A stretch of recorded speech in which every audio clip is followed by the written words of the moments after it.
Сәлеметсіздер. Бұл сабақта біз топтарға бөліп сұрыптауды үйренеміз. Алдымен бір жаңадан бір SQL құжатын құрылық. Одан кейін select, алдымен use word деп біз database-імізді ауыстырамыз. Одан кейін бұрынғыдай select барлығы from country. Біз осылай барлық елдерді көре аламыз. Ал енді топтарға бөлу деген, мысалы Азия, Африка, Еуропа деген секілді, бұл арада көп деген құрлықтарға сай бөлу. Олай болса, біз соларға сай біз топтарды көрейік. Яғни group by content. Енді бұл жерде қанша құрлықтар бар, міне. Соларды көре аламыз, міне. Құрлықтарға сай көре алдық. Енді бұл арада group by не болса, біз тек соны ғана жазуымыз керек бұл арада. Барлығы деген жазбау керек, өйткені мұнарадағы сандық мәліметтердің мәнісі қалмай қалады. Мұнарадағы сандық мәліметтердің мәнісі жоқ. Тек қана қайсы топтар бар. Мысалы, бүкіл адам жөнінен айтқанда, ер әйел деген екі топ, сол секілді міне. Мынау бүкіл елдер жөнінен айтқан кезде, әлем жөнінен айтқанда, қанша құрлыққа бөлеміз. Біз солай топқа бөлдік. Group by. Біз алдында order by дегенде де жазғанбыз. Order by деп. Мына жерде by дегеннің соңынан сөзсіз бір немесе бірнеше осы колумнның аты келу керек. Енді біз құрлыққа сай бөлдік. Құрлықтардың саны шықты. Енді бұдан басқа біз нелер істей аламыз дегенде, біз мына жерге өтір қойып, осы елдердегі, осы құрлықтардағы ел санын есептей аламыз. Count дейді. Яғни Азияда 51 ел, Африкада 58 ел бар екен. Біз осы арқылы құрлықтардың санын есептей аламыз. Және де sum деп арқылы халық санын есептей аламыз. Жалпы population. Осы топтың ішіндегі жалпы халық саны. Жалпы халық саны жөнінен айтқан кезде Азия ең көп екен, яғни Азияда өте көп халық саны бар екен, 3 миллиард 705 миллион. Енді одан басқа тағы не бар дегенде, max деп арқылы осы топтың ішіндегі ең көп халық санды көре аламыз. Топтардың ішіндегі ең көп халық саны, Азия жөнінен айтқанда, 1 миллиард 277 миллион халық саны бар екен. Ал енді мына жөнінен айтқанда 1 миллион 888 мың осылай көре аламыз. Енді бұдан басқа және де min деген бар, ең аз. Енді min дегенде біз басқа жаздық мына жерде. Бұл тәуелсіздік алған жылдарына қарай бөлік. Осы топ жөнінен айтқан кезде тәуелсіздік алған жылының ең кішкенесі соларды көрсетеді. Осылай топқа бөліп сараптай аламыз. Енді бұнда group by сөзсіз мына country, яғни from'нан кейін келеді. Ал егер where бар болатын болса, бұл жерде where бар болатын болса, шарты осы соның артынан келу керек. Where, яғни population, біз халық саны тек 1000-нан көп болған елдерді ғана талдау жасамақ болсақ, осы where'ға жазуымыз керек. Ол кезге келгенде мына жерде бір талай нәрселер өзгереді. Одан кейін барып біз group by дейміз. Ал енді егер order by бар болатын болса, онда ең соңына келеді. Order by. Содан кейін біз бұны неге қарай бөлеміз? Мұны content-қа бөлеміз.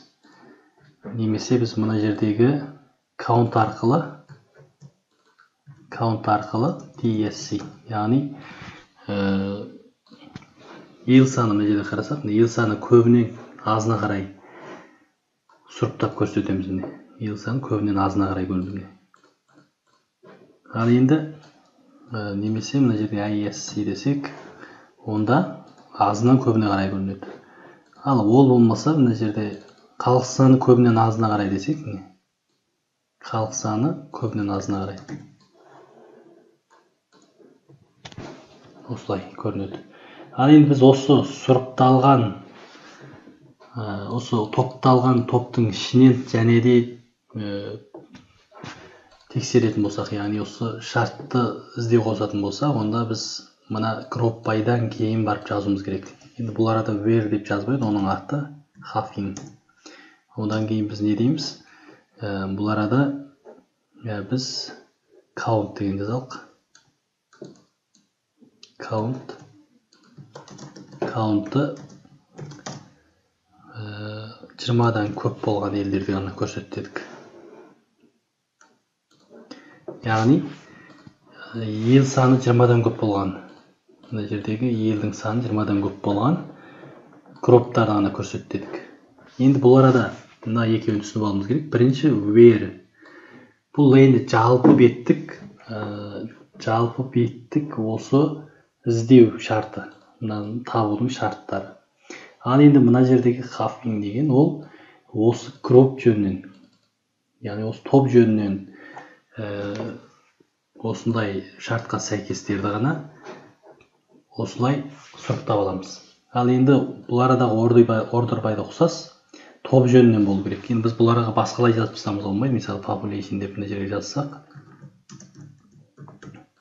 бұның мағынасы болмайды. Қазір ешқандай қателік жоқ болғанмен, бірақ бұда ешқандай дұрыс мағына жоқ. Енді бұл арадағы order by деген біздің мына crop жөнінен болу керек. Яғни бізге мына арадағы көрінгендер жөнінен болу керек. Я болмаса біз осы order by деп біз мына топтың біз өзіміз бөлген яғни құрлықтардың аты бойынша алуымыз керек. Аты бойынша тізуіміз керек. Немесе осының ішіндегі мына жердегі count деген секілді біз тексере алатын.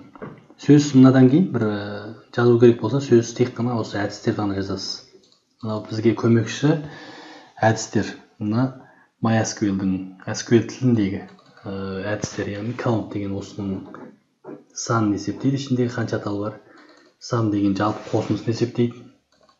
Ал біз тек қана осыларды ғана қатарға тізіп, немесе жаңағы having арқылы сұрыптай аламыз. Біз осыны шатаспауымыз керек. Өйткені біз топқа бөліп отырмыз. Мына жерде crop by деп біз бір топқа бөлдік. Ал енді оның артынан келетіндер негізі осы тобы жөнінен ғана талдау жасау керек.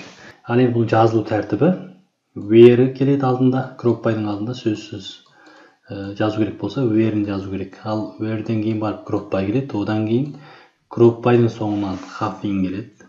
Одан кейін барып order by келеді. Енді бұлар орын алмасып кетсе, онда шатасып кетеді. Мысалы, мына жерге қоятын болсақ, шатасып кетеді, қателік шығады. Немесе мынаның артына қояйық, міне. Артына қойсақ, міне қателік шығады. Сондықтан бұлардың өзінің жазылу рет тәртібі бар. Егер қателік шығып жатса, осылардың орнын алмастырып көрсеңіз болды. Бұның ең соңында әдетте order by келеді. Өйткені барлық нәтижесін сұрыптап болғаннан кейін барып біз мына ретін сұрыптау керек болады. Яғни бірінші рет осының іздеудің, табудың шарттары, одан кейін топқа бөлудің шарты, одан кейін топтың ішіндегілерді сұрыптау, одан кейін барып жаңағы ретке түзу. Осылай болу керек. Енді бұл да өте көп қолданылады. Crop by'ды сөзсіз білуге тиістіміз.